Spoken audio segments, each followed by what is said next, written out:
महिन्यापूर्वी तक्रार केली होती.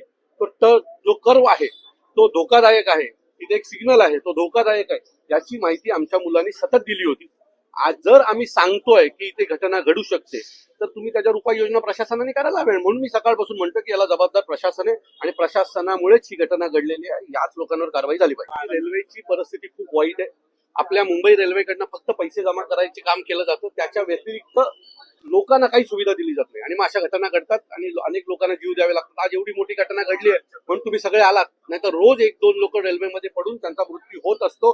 तुम्ही सगळ्यांनी समजून घेतलं पाहिजे की रोज कोणाच्या ना कोणाच्या घरामध्ये अशी घटना घडते, त्यांच्या घरातला माणूस जातो आणि याला जबाबदार रेल्वे आहे. पण लोकांचा नाईलाज आहे, त्यांना रोज कामाला मुंबईला यावं लागतं, नाही तर घर चालणार नाही. आणि त्यांच्या त्याच कमजोरीचा फायदा रेल्वे प्रशासन घेते. हे कुठे जाणार, हे रेल्वेला येणारच आहे अशी परिस्थिती आहे. आमच्या ठाणा स्टेशनची कॅपॅसिटी 1 लाख लोकांची नाहीये, पण तिथून 10 लाख लोक प्रवास करतात.